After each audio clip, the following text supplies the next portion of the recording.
them as well. If they packed enough, they could have some samples, you know, the little lipsticks and the little testers. So they got quite busy. You have girls? I have 4 girls. Yes, but I have grandsons and great-grandsons, so it's kind of it's balanced out. I never wanted boys. Did you choose? Pardon? You can't choose, you know. I know you can't. When Sarah was born, and this is being filmed as well.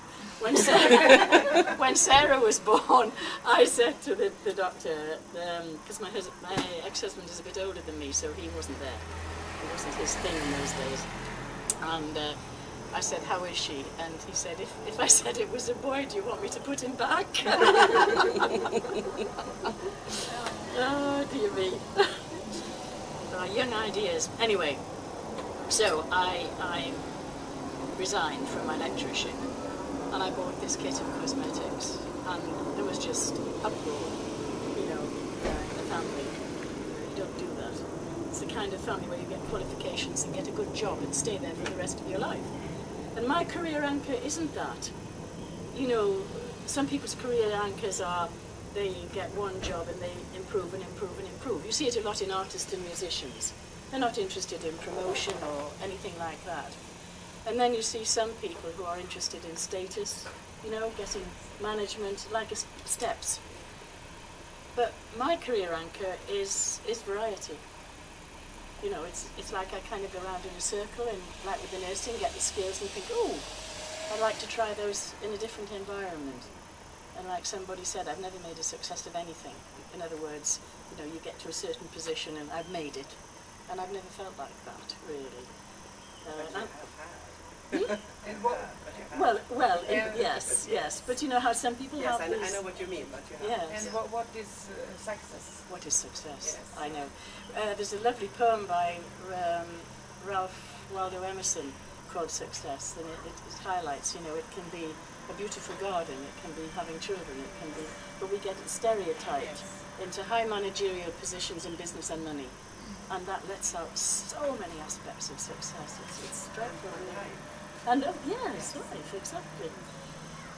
So I went knocking on doors with this, and I took the kit, yes, bought the kit, and went knocking on doors. And of course I started very local, because you've got to collect children from school and do stuff like that as well. And the number of people who said, "Oh, have you been made unemployed? Oh, what a pity." Yes. You know, did you? Yes. You've had this? Oh, yes. It's amazing. It is, they don't say it. People's perceptions of where you are in your life, and then they project their fears onto you and make a judgment. It's amazing, isn't it? It's amazing. And I just went, "No, do you want to buy lipstick?"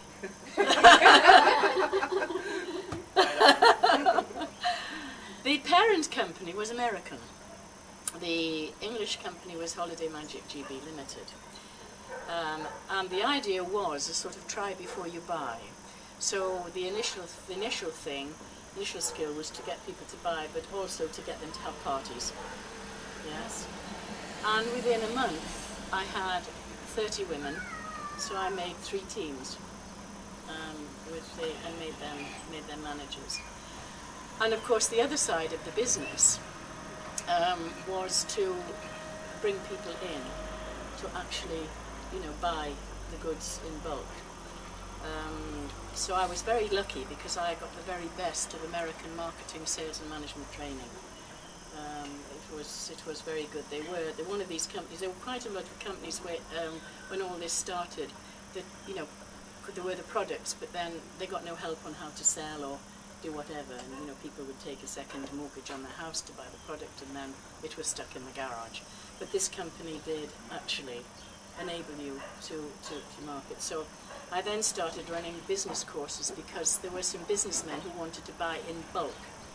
They didn't want to go knocking on doors, so they came in wholesale, and then they built the retail. I started in retail and then moved to wholesale. I built an international organisation of 600 people. That's a success. I suppose it is, yes. It is. And yes, I really enjoyed it.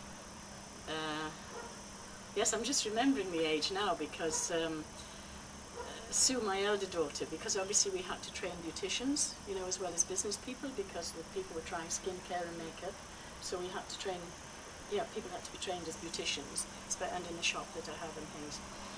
And Sue one day said she would like to do the beautician training, and she was 12, so yeah, we had the ages right by now, 11, 12, because I built the business up.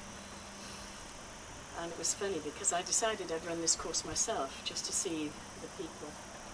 And Sue was sitting there, and a woman came in and looked at Sue and said, "What are you doing here? You're too young to be on this course."